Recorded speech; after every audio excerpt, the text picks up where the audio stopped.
You've definitely heard of this book, Stephen Covey's The 7 Habits of Highly Effective People. It's an absolute titan in the self-help world, but it's also, maybe, one of the most polarizing books ever. So what's the deal here? Is it a work of genius, or is it all just kind of obvious? Let's get into it.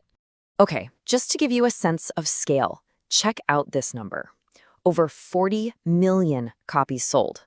That's not just a bestseller, that's a cultural earthquake. It's been shaping offices and lives for decades. And yet, if you spend any time online, you'll see something kinda weird. For every person who loves it, there seems to be someone who absolutely despises it.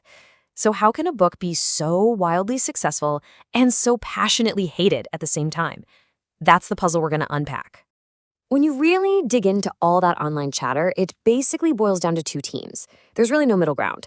People either see this book as a life-changing blueprint, or they think it's a complete and total waste of time. So in one corner, you've got the fans who say it's an incredible framework that gives you a whole new way to see the world. And in the other corner, you've got the critics who just dismiss it as corporate propaganda, repackaged common sense, and honestly, kind of boring. We're going to start with them. Let's hear from the haters first. All right, let's get into the frustration. Why does a book that has sold millions also get so much flack?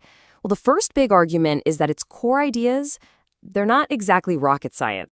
You see this criticism everywhere.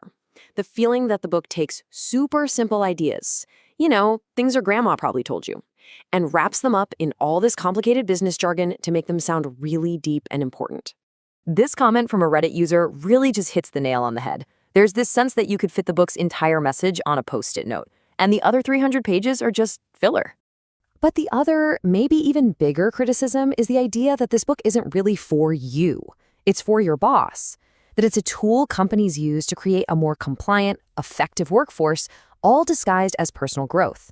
And that feeling gets way, way stronger when you don't even choose to read it. And man, this comment from a user just says it all. Can you imagine being forced by your job to read this? Suddenly, it feels less like helpful advice and more like you are being, indoctrinated. That's going to build resentment right from page 1. But come on, 40 million people. They can't all be corporate drones, right? So let's flip this around. Let's look at why so many people don't just like this book. They passionately defend it. For the people who love it, they say the critics are missing the entire point. The book's magic isn't in revealing some brand new secret about life. It's about taking those timeless principles you already kind of know and giving you a completely new lens to see them through. As this user, N1JBot, puts it, the book isn't a magic wand. It's a tool that gets you to stop and actually think critically about your own life, your time, and what success even means to you. It's all about shifting how you think. And this brings us to what might be the most crucial point for its fans, the power of having a framework. So yeah, maybe the individual ideas aren't revolutionary, but the genius, they argue, is how Covey organizes all those ideas into a system you can actually use every single day.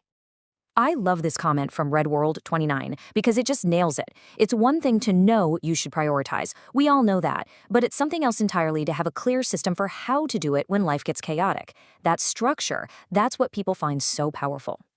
Okay, so we have these two camps at war. It's just obvious fluff versus it's a powerful framework. To really understand this and to see how both sides might have a point, let's stop talking in theories and zoom in on one of the most famous, concrete tools from the book.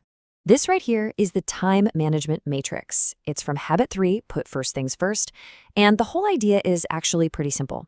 You sort all your tasks based on two very basic questions. Is it urgent and is it important? So this first box, quadrant I, is for things that are both urgent and important. This is what he calls the firefighting zone.